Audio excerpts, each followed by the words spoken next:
Good afternoon. Welcome to another edition of the Madison View. My name is Ralph Scott. Remember, I told you I would go in a little bit further detail of how I view the Declaration of Independence, and also the two most critical issues that are being floated around in our society today is the Second and the First Amendment, and it's used very heavily by the right wing to cause frictions in society. Okay, now this is how I see this. Okay, the Declaration of Independence, like I said, is the cornerstone, right? Now, if you read in there, like I said, the reasons why we should get rid of our government, it says the causes should not be transient, okay? Meaning just temporary. And my thing is, that's the reason why there's the First Amendment in the Constitution, okay? And everybody's going to say, what? It's like this right here. Go back and review history of religion, okay?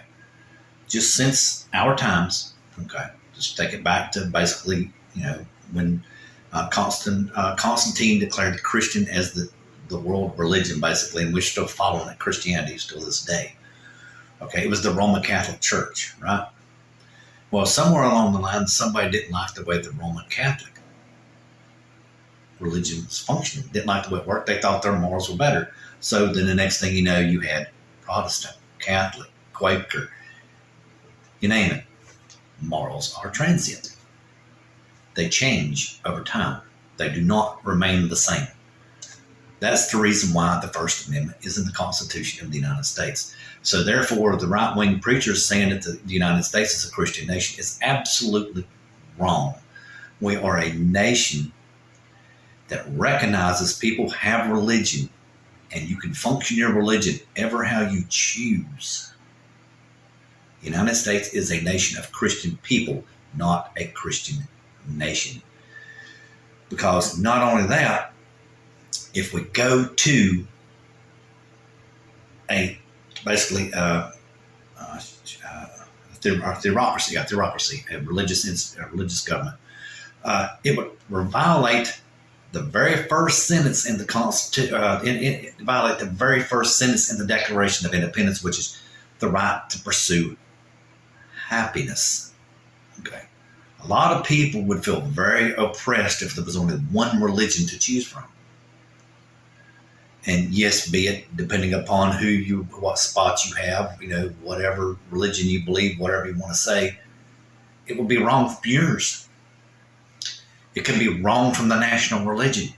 That's the whole idea behind the First Amendment in the Constitution. It protects happiness, okay, and your right to pursue life and liberty. Because if you're imposed a religion upon you, then you do not have the liberty to choose your religion. And you cannot tell me that you've always believed the same way you believed your whole entire life, or you didn't switch a church, or even possibly a denomination, or you even chose not to go to church. So that's what the First Amendment is meant to do. It is meant to protect our life, liberty, and happiness. It is the perfect amendment in the Constitution. Could it be wrote better? Yeah, no. I mean, it needs to be open for a little bit of interpretation, because like it said in the Declaration of Independence, that we should always keep our eye on the prize. We should always make sure that what we choose to do is correct. And if we don't like it, we can abolish it. So we should always keep our eye on the prize, which is the primary responsibility that the Declaration of Independence has given everyone.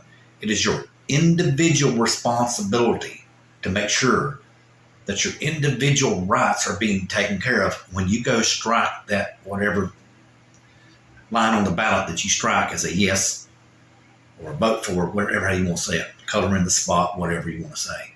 You need to make sure it is your individual responsibility to make sure your rights are being looked after. You don't take someone else's word for it. You do your research, decide what your rights are, and you decide for yourself. That's the reason why there's a ballot. That's why you vote in private, because you are protecting your individual rights. Okay. Now, The Second Amendment. I know it's a very controversial amendment. I do think it still applies in modern society. Now, there is a big thing going on in New Mexico where the woman just banned guns because of a road rage shooting. They killed a 6-year-old, I think, or something like that. Yeah, very sad, very not a good thing to happen. Okay, and grab your heart and rip it out of your chest. I mean, anybody with that kind of feelings would even feel that way. But here's the thing, okay? Freedom is not free, okay? And the design of the Second Amendment is basically our third line of defense in this country, okay? I do not think it should be taken to the point where everybody basically has a ammunition depot or arm depot in their living room.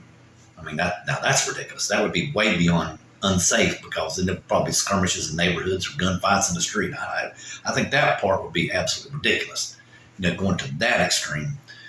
But I think that the current system that we have of registration and possibly introducing red flag laws, better enforcement, from what I can tell, people who have been felons and been in mental institutions and all this kind of stuff are still getting guns. So better enforcement of our, regulations and rules that we have. Now that I agree with. That's for our safety. And I think over a period of time, and like I said, I know I'm being extremely controversial when I'm saying this, because I'm sure there's somebody out there probably will hate every word that comes out of my mouth. But like I said, freedom is not free. This is our third line of defense. We are not in a safe world right now. China and quite a few people would love to come in here and clean our clocks. We don't need, we're not at a point in time in our society where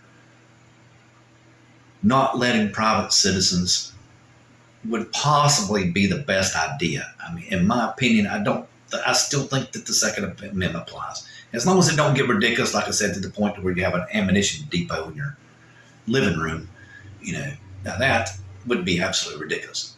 But I mean, I think over a period of time, we're going to punch holes in a lot of this stuff. I think that, medicine will get better. I think eventually, maybe they'll be able to figure out with a blood test or something, maybe there's somehow or another, we could put restrictions on somebody, what I'm saying? I'm not a doctor and I can't see the future that far in advance. I mean, I think we should discuss with psychologists and psychiatrists and physicians and all this kind of stuff about some of the things we could maybe tighten things up a little bit better, but I mean, right now we're just not in that safe of a world right now. Like I said, it kind of hurts me in one way to say this.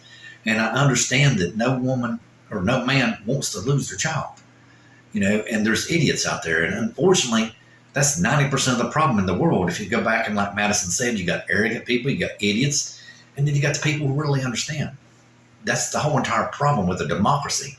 It's not perfect. It has a flaw. So, and like I said, like I pointed about the violent deaths and all this kind of stuff, it's a shame. I mean, it really is. It's a shame in our society. It's a shame in this world that you had a leader start a war. Now, imagine if the Ukrainian citizens would have been armed like our citizens are. How long do you think that war would have lasted?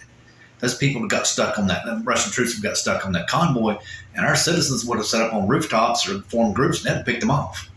I think they would have pulled out pretty quick. So it's, it takes hours to mobilize an army, and people in a neighborhood get together and do some pretty serious damage if you think about it for a minute. I mean, it's how we won the revolution. So, right now, I just don't think it's a good idea to even think about banning guns. I think the woman in New Mexico, God bless her soul, because I mean, she's really trying. She's really trying. And she's a mother, I'm sure. So I'm sure it hurts. And even me, but we got to get real here. Okay. We cannot foresee every circumstance that is unfolding. All we can do is just see things how they are right now. And right now, I think it would be absolutely absurd to ban guns. And this is something I want to say because I'll tell you right here and now, I think we should somehow or another demilitarize, period, because I think war is the biggest evil man does. But we can't do that. We can't. You know, it steals lives. Uh,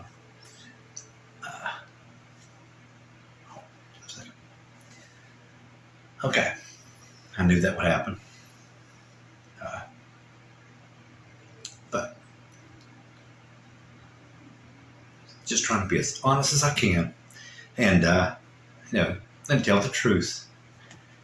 I'll be all right. Just give me a second. Okay, here we go.